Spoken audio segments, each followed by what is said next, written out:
Episode 54, Bigfoot. Hey y'all, I'm Heather, and this is Poisoned Appalachia, the dark side of Appalachia. As always, thank you for listening. This is my 1-year anniversary. Yay! I honestly didn't know if anyone would even listen to this show at all. And a year later, I still have a steady listenership. I have some great fans on Facebook I love interacting with. I just feel like we're a small family, so that's great.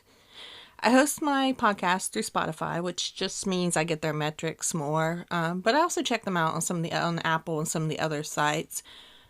So here's some of my stats after a year. I have released 64 episodes, bonus episodes included. My audience is 65% female, 32% male, and 3% unspecified. My most popular age group of listeners is 35 to 44 at 39%, and 45 to 59 at 38%. Which is my age range, so I guess that makes sense. 95% of my listeners are in the US, the rest is kind of scattered everywhere else. The biggest platform that listens to me is Apple Podcasts at 49%, followed by Spotify at 26%, then followed by iHeartRadio and Audible, which I just found out that I have listeners on, Amazon, and then down from there. On all the platforms, I have a total of 13,177 listens to my podcast. Average per episode is 168, which doesn't seem like a huge amount, but I'm fine with it. Obviously, I'd like to have more listeners, but it puts me in the top 25% of all podcasts, which doesn't sound too bad. That's according to Google, so I'll take it. It says that 90% of all podcasts don't make it past the first 3 episodes, so thanks to you all my fans and listeners, I'm going strong in a year. Spotify rating is 5 stars, 9 people have rated me. And Spotify, I have 405 followers. Apple Podcast rating is a 3.7. Apple, I have 410 followers. So, even though it's split about down the middle, I have more listeners overall on Apple. But either way, I'm happy with that. On Facebook, I have 5,381 followers. And on TikTok, I have 1,180 followers. Overall, I'm very happy with all of this. I wish I could grow some more, but slow and steady wins the race, I guess. But I couldn't do any of it without y'all, so I do appreciate every single person that listens to any episode. This episode is going to be a little longer, but it's an anniversary episode, so why not? Let's indulge ourselves a bit. Today's a subject I personally don't think actually exists, but we'll see if I change my own mind. I always say I'm a bit skeptical, but always try to keep an open mind. So let's see what the evidence is on this one. For some reason, I've never believed in Bigfoot. Even as a child, I believed in a lot of stuff, but not Bigfoot. I don't know why. I'm open-minded, but on Bigfoot, my mind seems like it's pretty closed. And I really don't know why I try to get into it, but well, this episode maybe will help. I want to try to go into not just sightings, but reasons why it actually could exist in nature. Then we'll see at the end of the episode if I change my mind. So let's start with a little refresher. What is Bigfoot? I'm sure almost everyone has heard of Bigfoot legend, but, if you're from another country, maybe not. According to Wikipedia, Bigfoot, also commonly referred to as Sasquatch, is a large, hairy, mythical creature said to inhabit forests in North America, particularly in the Pacific Northwest. Bigfoot is featured in both American and Canadian folklore, and since the middle 20th century has become a cultural icon permeating popular culture and becoming the subject for its own distinct subculture. Bigfoot's often described as a large, muscular, and bipedal human or ape-like creature covered in black, dark brown, or dark reddish hair. Anecdotal descriptions estimate a height of roughly 6 to 9 feet, with some descriptions having the creature standing as tall as 10 to 15 feet. Some alleged observances describe Bigfoot as more human than ape, particularly in regards to the face. In 1971, multiple people in the Dulles, Oregon, filed a police report describing the overgrown ape, and one of the men claimed to have sighted the creature in the scope of his rifle but couldn't bring himself to shoot it because it looked more human than animal. Folklorists trace the phenomena of Bigfoot to a combination of factors and sources, including the European wild man figure, folktales, and indigenous cultures. Examples of similar folktales of wild, hair-covered humanoids exist throughout the world, such as the skunk ape of the southeastern United States, the Almas, Yeren, and Yeti in Asia, the Australian Yowie, and creatures and mythologies of indigenous people. Wishful thinking, a cultural increase in environmental concerns, and overall societal awareness of the subject have been cited as additional factors. Did our ancestors that came from Europe bring the legends of the European wild man with them? What is the wild man? The wild man, or wild man of the woods, is a mythical figure and motif that appears in the art and literature of medieval Europe, comparable to the satyr or faun type in classic mythology, and to Sylvanus, the Roman god of the woodlands. The defining characteristic of this figure is its wildness. From the 12th century, it was consistently depicted as being covered with hair. Images of wild men appear in the carved and painting roof bosses where intersecting ogee vaults meet in Canterbury Cathedral, in positions where one is likely to encounter the vegetal green man. The image of this wild man survived to appear as supporter for the heraldic coat of arms, especially in Germany, well into the 16th century. Renaissance engravers in Germany and Italy were particularly fond of wild men, wild women, and wild families, with examples of Martin Schroninger, who died in 1491, and Albert Dürer, 1471 to 1528, among others. The description of Nebuchadnezzar II in the book of Daniel, 2nd century BC, the description of Nebuchadnezzar II in the book of Daniel may have greatly influenced the medieval European concepts. Daniel 4 depicts God humbling the Babylonian king for his boastfulness. Stricken mad and ejected from human society, he grows hair on his body and lives like a beast. This image was popular in medieval depictions of Nebuchadnezzar. Late medieval legends of St. John Chrysostom, died in 407, describes the saint's asceticism as making him so isolated and feral that hunters who capture him cannot tell if he's a man or a beast. Distorted accounts of apes may have contributed to both the ancient and medieval conception of the wild man. In his Natural History, Pliny the Elder describes a race of sylvestres, wild creatures in India who are humanoid bodies but a coat of fur, fangs, and no capacity to speak. A description fits gibbons indigenous to the area. The ancient Carthaginian explorer Hanno the Navigator, around 500 BC, reported an encounter with the tribe of savage men and hairy women in what may have been Sierra Leone. Their interpreters called them gorillae, a story which much later originated the name of the gorilla species and could indeed have been related to the great ape. Similarly, a Greek historian describes what may have been chimpanzees as tribes of agile, promiscuous seed-eaters and wood-eaters living in Ethiopia. One of the historical precedents which could have inspired the wild man representation could be the Grazers, a group of monks in Eastern Christianity which lived alone without eating meat and often completely naked. They were viewed as saints in Byzantine society, and the hagiographical accounts about their lives were spread in all of Christianity, possibly influencing later authors. So did the Europeans bring the legend of the wild men with them, and did it just become part of the lore? In Cherokee folklore, the creature often associated with Bigfoot is called Sulkalu. These beings are described as slant-eyed giants and are said to inhabit the Appalachian Mountains, sometimes being referred to as the Cherokee Devil.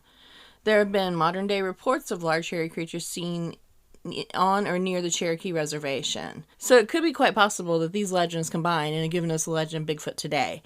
But here's the thing. Bigfoot seems to be more indigenous to the Northwest, and if that's the case, where did the legend come from? In the Northwest, I believe that it's possible that a legend of the Yeti was passed down when the first people came across the land bridge and established in North America.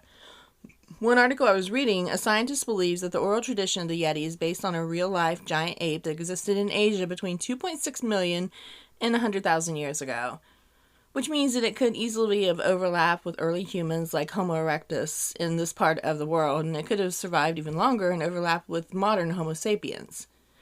Gigantopithecus blacki, that shared a common ancestor with the modern orangutan about 10 to 12 million years ago, and was first discovered by the German-Dutch paleontologist G.H.R. von Koenigswald, who between 1935 and 1939 found enormous molar teeth being sold as dragon's teeth in Chinese drugstores.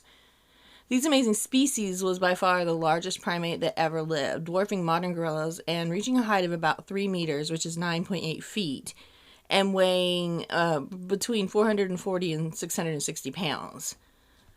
Some monks in the Himalayas said that the Yeti moved on the ground and had long flowing hair dragging behind it.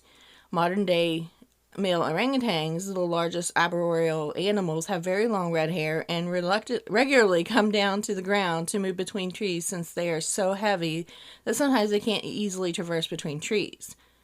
Although today's orangutan are found only in the islands of Borneo and Sumatra, they were found on mainland Asia up to the foothills and in the Himalayas as recently as 10,000 years ago. They unquestionably overlap with humans, so it's not too hard to imagine the very early oral traditions of Gigantopithecus combining with those based on orangutan to yield a fantastic ape legend. That explains to some extent the possible origins of the legend of the Yeti in Asia. What about the very similar stories of the giant ape in the Pacific Northwest, United States, and Canada, where there are no fossil remains of giant apes? One explanation is the multi-generational legends of giant apes originating in Asia came with early humans across the land bridge over what is now the Bering Strait some 12,000 years ago. Given that the huge bears occurred in the lower 48 and are still relatively abundant in Alaska and Canada, the Yeti legend could have once again have been fortified by and hybridized by the primate origins of the Yeti legend. At that time, there existed a very intimidating short-faced bear that certainly overlapped with early humans and disappeared less than 10,000 years ago. In the Northwest, the common name Sasquatch comes from the Salish Sasquatch, while the Algonquin of the north-central region of the continent refer to Owatiko or Wendigo. Other nations tell of a large creature much like a man but imbued with special powers and characteristics. The Ojibwe of the northern plains, revealed in the Rougarou, appeared in times of danger, and other nations agreed that the hairy apparition was a messenger of warning, telling men to change his ways. Many of the indigenous cultures across the North American continent include tales of mysterious hair-covered creatures living in forests, and these legends existed long before contemporary reports of the creature described as Bigfoot. Three stories differed in their details regionally and between families in the same community and are particularly prevalent in the Pacific Northwest. On the Tool River Indian Reservation, petroglyphs created by a tribe of Yokuts at a site called Painted Rock are alleged by Kathy Moskowitz Strain, author of the 2008 book Giants, Cannibals, Monsters, Bigfoot, and Native Culture, to depict a group of Bigfoots called the Family. The largest glyph is called Hairy Man, also known as Mayak Datat, and they are estimated to be 1,000 years old. According to the Tulare County Board of Education, in 1975, Bigfoot the Hairy Man was a creature that was like a great big giant with long shaggy hair. His long shaggy hair made him look like a big animal. He was good in a way because he ate the animals that might harm people, and Yoku's parents warned their children not to venture near the river at night because they might encounter the creature. 16th century Spanish explorers and Mexican settlers told tales of the Los Vigilantes Oscuros, or Dark Watchers, large creatures alleged to stalk the camps at night. In the region that is now the Mississippi, a Jesuit priest was living with the Natchez in 1721 and reported stories of hairy creatures in the forest known to scream loudly and steal livestock. In 1929, Indian agent and teacher J.W. Burns, who lived and worked with the St'Sales Nation, I'm so sorry if I pronounced these wrong, they were then called the Chehalis First Nation, published a collection of stories titled Introducing B.C. Harry's Giants. A collection of strange tales about British Columbia's wild men as told by those who say they have seen them. The stories offered various anecdotal reports of wild people, including an encounter a tribal member had with a hairy wild woman who could speak the language of the Douglas First Nation. Burns coined the term Sasquatch, believed to be the anglicized version of Saskets or Saskets, roughly translating to hairy men in their language. Burns describes the Sasquatch as a tribe of hairy people who claim they have lived in the mountains, in tunnels, and caves. The folklore of the Cherokee includes legends of the Sukalu, who were described as slant-eyed giants and reside in Appalachian Mountains and sometimes associated with Bigfoot. Members of the Lumi tell tales about creatures known as Siemkius, The stories are similar to those in general descriptions, but details differed among various family accounts concerning the creature's diet and activities.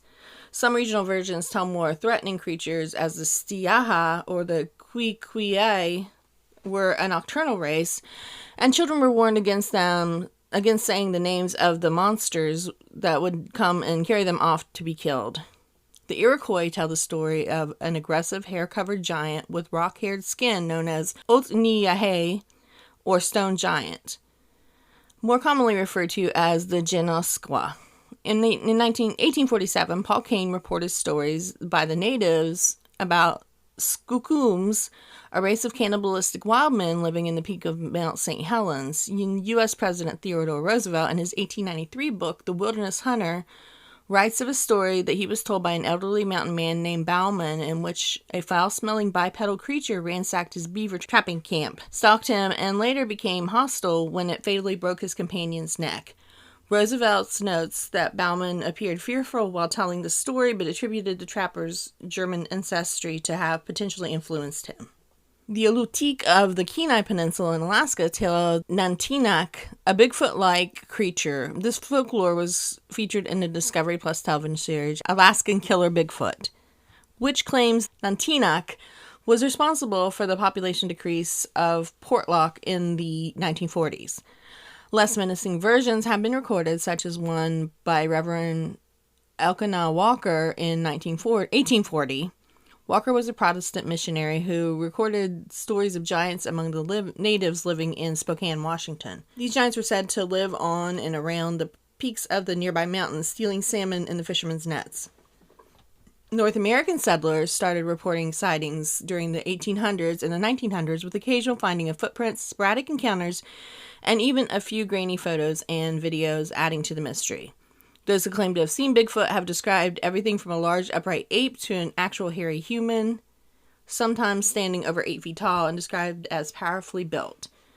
The debate and research continue. Entire organizations exist to study and document Bigfoot and prove its existence, and groups regularly search the Northwest woods looking for the ultimate proof. That many different societies having creatures that's similar to Bigfoot would make a person believe that it's possible for something like that to exist. It does seem like an awful lot of people have stories about it, but stories can be passed down from generation to generation throughout indigenous groups and even settlers, so by no means does it say that there was anything like that for sure. Bigfoot was popularized in 1958 when news media picked up a story about Ray Wallace, a road contractor working in Northern California, who made plaster casts of giant footprints that he found near his work site.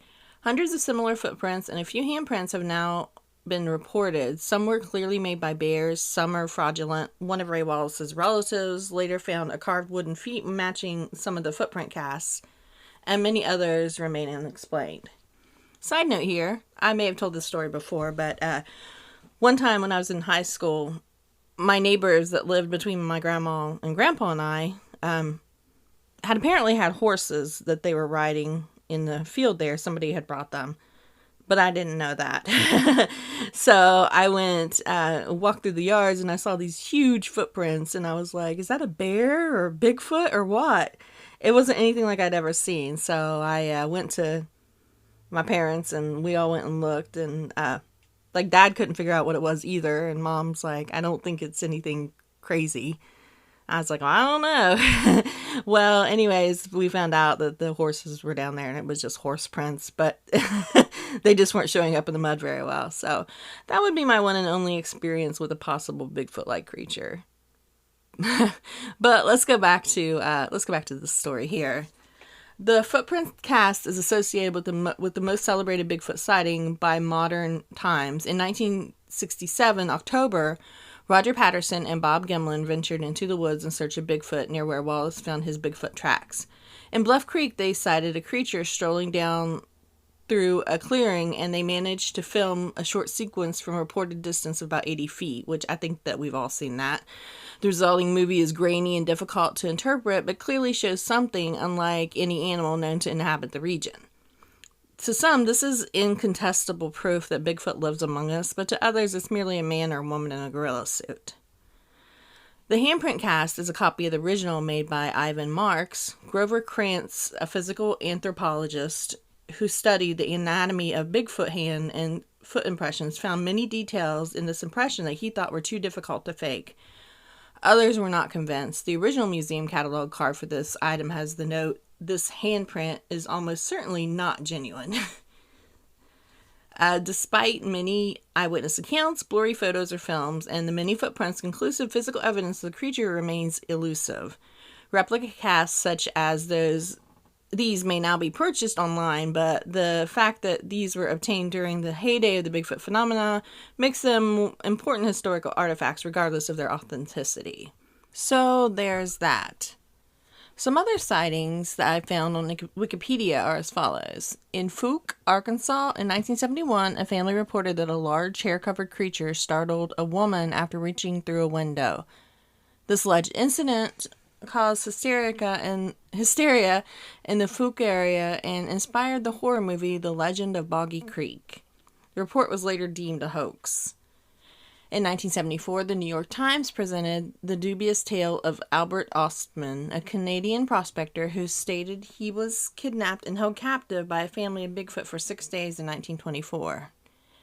In 1994, former U.S. Forest Ranger Paul Freeman, a Bigfoot researcher, videotaped an alleged Bigfoot he reportedly encountered in the Blue Mountains in Oregon. The tape, often referred to as the Freeman footage, continues to be scrutinized and its authenticity debated. Freeman had previously gained media recognition for 1980s for documented alleged Bigfoot tracks claiming they possessed dermal ridges. On May 26, 1996, Lori Pate, who was on a camping trip near the Washington State-Canada border, videotaped a dark subject she reported encountering running across the field and claimed it was Bigfoot. The film, dubbed the Memorial Day Bigfoot footage, is often depicted in Bigfoot-related media, most notably the 2003 documentary Sasquatch Legend Meets Science. In his research, Daniel Perez of the Skeptical Inquirer concluded that the footage was likely a hoax perpetuated by a human in a gorilla costume. In 2018, Bigfoot researcher Claudia Ackley garnered international attention after filing a lawsuit with the California Department of Fish and Wildlife for failing to acknowledge the existence of Bigfoot. Ackley claimed to have encountered and filmed a Bigfoot in San Bernardino Mountains in 2017, describing what she saw as a Neanderthal man with a lot of hair. Ackley contacted emergency services as well as the CDFW. A state investigator concluded that she encountered a bear. Until her death in 2023, Ackley also ran an online support group for individuals claiming to experience psychological trauma as a result of alleged Bigfoot encounters. In October 2023, a woman named Shannon Parker uploaded a video of an alleged Bigfoot to Facebook. The footage went viral on social media and was shared via several news publications. Shannon Parker reported she and others observed the subject while riding in Durango and Silverton Narrow Gauge Railroad in the San Juan Mountains in Colorado. The authenticity of the video was debated across social media. So skeptics on Reddit speculated it was a publicity hoax perpetuated by an RV company located in the area, Sasquatch Expedition Campers. The company denied the allegations. Anthropologist Jeffrey Meldrum notes that any large predatory animal is potentially dangerous, specifically if provoked, but indicates that most anecdotal accounts of Bigfoot encounter result in creatures hiding or fleeing from people. The 2021 Hulu documentary series Sasquatch describes marijuana farmers telling stories of Bigfoots harassing and killing people within the Emerald Triangle region of the 1970s through the 1990s. And specifically, this alleged murder of 3 migrant workers in 1993. Investigative journalist David Holthouse attributes the stories to illegal drug operations using the local Bigfoot lore to scare away the competitors, specifically superstitious immigrants, and the high rate of murder and missing persons in the area is attributed to human actions. Skeptics argue that many of these alleged encounters are easily hoaxed, the result of misidentification or outright fabrications. However, I didn't realize how many Bigfoot sightings there's been in Ohio. There have been 300 alone. The most sightings, of course, are in Washington, but they've been spotted all over the country. I found a chart with the top 9 states that's seen Bigfoot, and they're as follows: Washington, California, Florida, Ohio, Illinois, Oregon, Texas, Michigan, and Missouri. I asked Google how many sightings there were a year, and this is what it said. While the exact number of Bigfoot sightings per year in North America is unknown, the Bigfoot Field Researchers Organization has received thousands of reports over the years. The BFRO considers only a fraction of these reports to be credible. Newsweek reports that the BFRO has received nearly 75,000 reports, but only 5,000 to 6,000 are considered credible. The number of credible sightings per year likely falls within this range. Some researchers, like Josh Stevens, have mapped over 3,800 sightings since 1921, showing a correlation between sightings and sparsely populated forested areas. I was looking at a map of sightings, and one was in my county, almost near my house, so that's kind of a bit disconcerting. But since I really don't believe in it anyhow, I'm not too concerned. Although I might worry about my chickens and stuff. So a lot of people have seen Bigfoot, but there's no evidence of Bigfoot. No bones, no fecal matter, no nothing. And I just feel that if something like that would exist, there would have to be something out there. Maybe all the Bigfoots are neat freaks and they clean up after their stuff. I don't know. I know a lot of people believe in Bigfoot, and I always say no judgment at all. If you believe in Bigfoot, that's great. I mean, if not, it's great. Either way, it's cool. I asked a friend of mine, and she said maybe she believes in it, and her rationale was actually a good one. She said, think about all the animals that we do know of, like bears, bobcats, even opossums or raccoons, and we barely ever see them. So, that's a good argument. They live around us, but most of the time we have no idea. So Bigfoot, by that rationale, could exist. I mean, sometimes we find animals thought to be extinct and haven't been seen in years, so I guess you never know. So, if Bigfoot does exist, what is it? Gigantopithecus Bigfoot proponents Grover Krauts and Jeffrey H. Bourne both believe that Bigfoot could be a relict population of the extinct Southeast Asian ape species Gigantopithecus blackeye. According to Bourne, G. blackeye may have followed the many other species of animals that migrated across the Bering Land Bridge to the Americas. To date, no Gigantopithecus fossils have ever been found in the Americas. In Asia, the only recovered fossils have been mandibles and teeth, leaving uncertainty about their locomotion. Krantz has agreed that G. blackeye could have been bipedal based on his extrapolation from the shape of its mandible. However, the relevant part of the mandible is not present in any fossils. The consensus view is that G. blackeye was quadrupedal, as its enormous mass would have made it difficult for it to adopt a bipedal gait. Anthropologist Matt Cartmill criticizes the G. blackeye hypothesis. The trouble with the account is that Gigantopithecus was not a hominin and maybe not even a crown group hominid. Yet this physical evidence implies that Bigfoot is upright biped with buttocks and a long, stout, permanently adducted hallux. These are hominin autapomorphies not found in other animals or other bipeds. It seems unlikely that the Gigantopithecus would have evolved these uniquely hominin traits in parallel. Paleoanthropologist Bernard G. Campbell writes, the Gigantopithecus is in fact extinct, has been questioned by those who believe it survives as the Yeti of the Himalayas and the Sasquatch of the Northwest American coast. But the evidence for these creatures is not convincing. It could be an extinct hominid. Anthropologist Gordon Strasenberg has suggested a species of Paranthropus as a possible candidate for Bigfoot's identity, such as Paranthropus robustus, with its gorilla-like crested skull and a bipedal gait, despite the fact that fossils of Paranthropus are only found in Africa. Michael Rugg of the Bigfoot Discovery Museum presented a comparison between human Gigantopithecus and Meganthropus skulls, reconstructions made by Grover Krantz, in episodes 131 and 132 of the Bigfoot Discovery Museum show. Bigfoot enthusiasts think that Bigfoot may be the missing link between apes and humans, and have promoted the idea that Bigfoot is a descendant of Gigantopithecus blackeye, but the ape diverged from orangutans around 12 million years ago and is not related to humans.